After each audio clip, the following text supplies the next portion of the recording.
Sur le front de la lutte contre la pauvreté, le Mali peut et veut mieux faire. Exemple, Farissouma, village de 2000 habitants, 45 km du chef-lieu de région Ségou, zone d'intervention du programme de microfinance rurale PMR.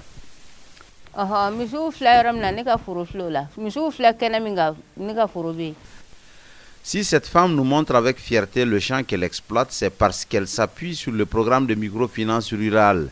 Une initiative novatrice conjointement développée en août 2010 pour une durée de 8 ans par le gouvernement de la République du Mali et le Fonds international pour le développement agricole FIDA. Le programme a comme cible actuellement 400 000 bénéficiaires ruraux, bénéficiaires en termes d'organisation de producteurs, en termes de porteurs individuels.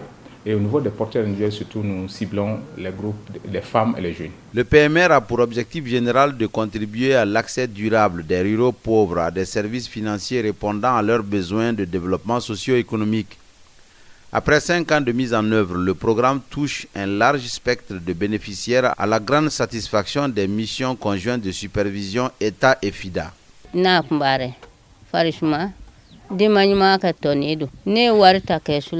Wata nikele keme woro ka shuma shisa tiga shisa ka toka ka tiga bara ka fere wa bisaba ka keshu wa juru wala ka toka nga musaka we. Dans le cercle de Massina, autre zone d'intervention du programme, une équipe de supervision État et FIDA est bien accueillie ici dans ce petit village de Kayo ce samedi 28 novembre 2015. Échange fructueux, visite de terrain, à la clé que de bonnes nouvelles.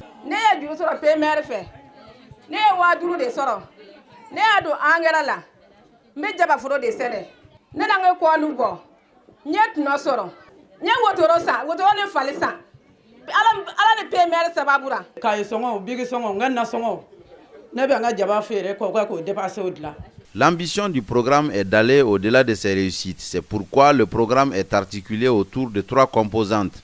La facilitation de l'accès aux services financiers, l'appui à la viabilité des systèmes financiers décentralisés, la coordination, la gestion et le suivi et évaluation des activités.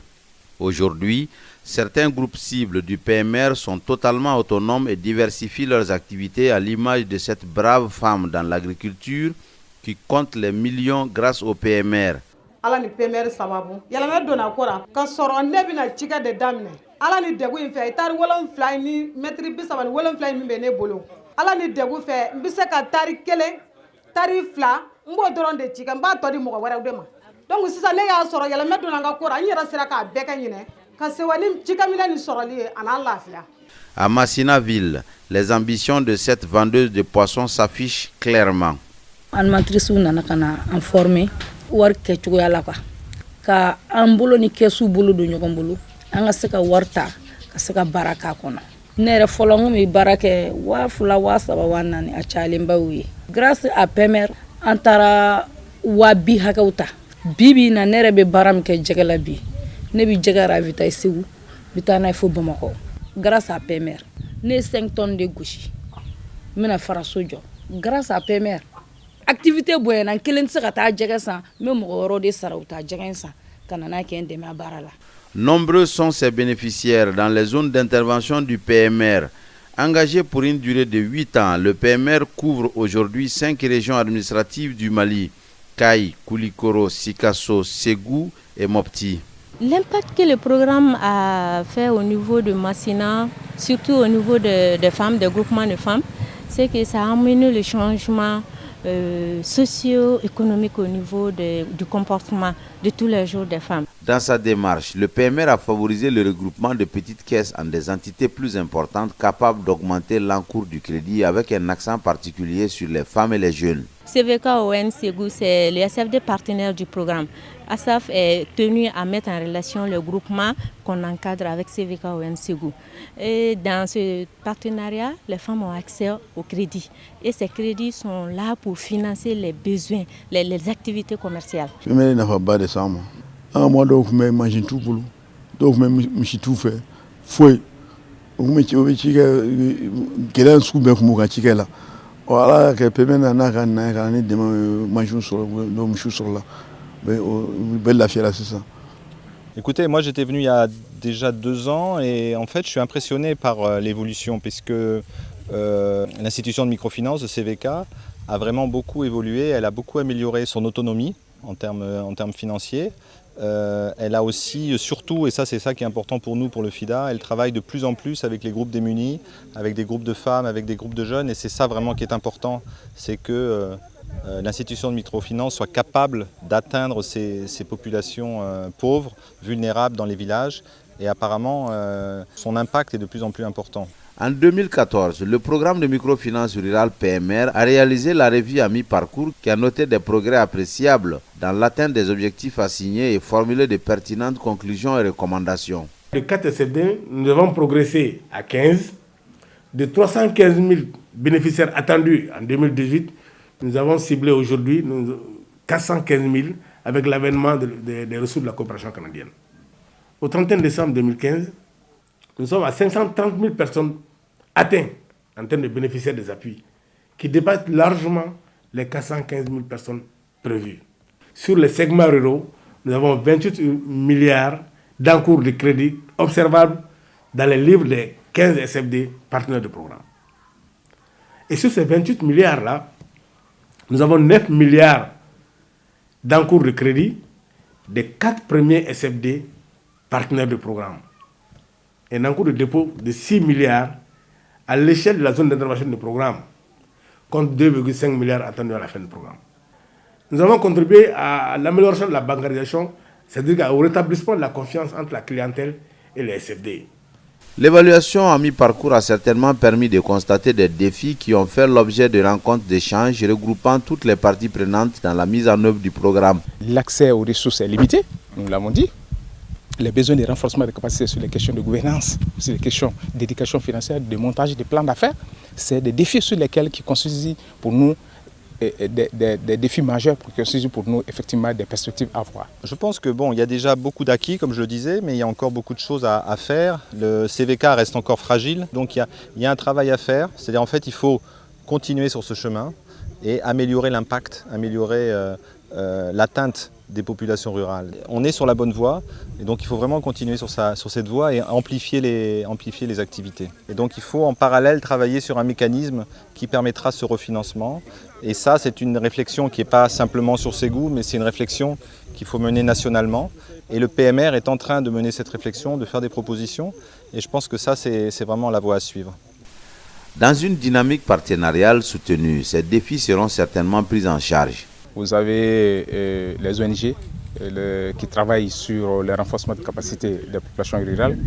Vous avez les systèmes financiers décentralisés qui travaillent dans le sens de l'intermédiation financière, l'épargne, crédit, transfert d'argent, micro-assurance et autres.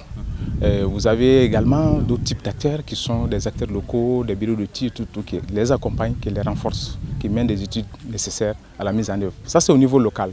Au niveau institutionnel, vous avez le Fonds international de développement agricole qui mène sa partition en termes de ressources financières, en termes d'appui technique, d'assistance technique. Vous avez le gouvernement du Mali à travers le ministère de la promotion des investissements du secteur privé, le ministère du développement rural. Et vous avez tout ce qui est comme structure technique d'encadrement du secteur de la microfinance. La cellule de contrôle de surveillance, les centres de promotion, l'association professionnelle des systèmes financiers décentralisés. Tout ça est coordonné autour de l'unité de coordination et de gestion du programme qui est à Bamako. Les perspectives sont prometteuses pour un programme qui est déjà mis en œuvre pour 70% à quelques 2 ans de sa fin. On est très impressionné par le niveau de motivation, d'implication des gens. Quand on regarde le monde rural aujourd'hui, la demande est très forte. Donc les défis pour nous, programme de microfinance rurale, c'est d'accompagner tous les SFD qui travaillent en milieu rural aujourd'hui pour accéder à des ressources à suer, des ressources prêtables à suer, adaptées aux besoins de ces ruraux. C'est en ce moment que l'adéquation entre l'offre et la demande peut être une réalité. Donc les populations rurales peuvent accéder à des ressources concernant la durée satisfaisante en termes de durée, en termes de taux d'intérêt, en termes de montant, en termes de type d'activité à être financée, que ce soit le fonctionnement, que ce soit les équipements, que ce soit d'autres types de besoins qui sont des besoins réels pour le développement du monde rural d'ici la fin du programme prévu pour 2018. Le bilan à ce jour est largement satisfaisant car grâce aux actions du programme de microfinance rurale PMR, la pauvreté recule dans les zones d'intervention. Toutes les parties prenantes y gagnent. Les ménages ruraux ont accès au crédit, les organisations de producteurs peuvent fournir aujourd'hui d'innombrables services à leurs membres. Les femmes et les jeunes ruraux ont grâce au PMR de quoi financer leurs activités génératrices de revenus et les SFD, systèmes financiers décentralisés, assurent progressivement leur viabilité. Au sortir de la restitution, le contexte est jugé favorable pour le FIDA qui compte poursuivre en appuyant la nouvelle politique nationale de microfinance élaborée par le gouvernement de la République du Mali. Le PMR est décidément une chance pour combattre la pauvreté au Mali. C'est notre espoir. Nous espérons fortement qu'on puisse avoir une certaine continuité pour consolider ce que nous avons entamé. Quand nous regardons les besoins au niveau des systèmes financiers décentralisés qui sortent d'une crise, les besoins d'accompagnement sont très très importants. Donc il va falloir penser et proposer une seconde phase. Quand on regarde la demande au niveau des populations rurales, l'accompagnement avec les ONG que nous accordons aujourd'hui, que nous avons testé dans 9 cercles aujourd'hui, avec 100 000 femmes jeunes aujourd'hui qui n'avaient aucune activité, que nous sommes parvenus à mettre en groupement, à mettre en lien et à mettre en lien d'affaires avec les institutions et bénéficier de prêts pour soutenir, commencer des activités. Et 100 000 au regard des besoins du monde rural aujourd'hui, c'est très infime. Donc ça nous donne espoir, ambition de dire aujourd'hui et de demander au gouvernement, de demander aux partenaires d'aller vers une seconde phase. L'idéal pour nous, au niveau du programme de microfinance rurale aujourd'hui, c'est qu'on puisse laisser des institutions à la fin du projet, des institutions viables, des institutions stables, qui puissent vraiment continuer à servir de façon durable les populations. Et c'est ça l'idéal qu'on avait. Et de l'autre côté, au niveau de la demande, qu'on puisse faire en sorte que l'inclusion financière soit une réalité. Parce qu'on est dans la grande ville aujourd'hui, on ne sent pas au niveau de la population rurale que les gens ne sont pas encore en mesure d'accéder à des prêts de 25 000, de 15 000 francs pour démarrer la petite activité.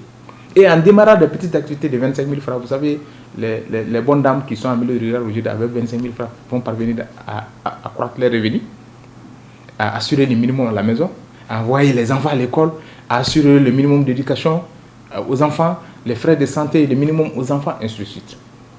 C'est là où on va pouvoir faire face à la pauvreté, à la lutte contre la pauvreté, pour vraiment les sortir, améliorer leur niveau de revenus et les sortir de cette situation précaire.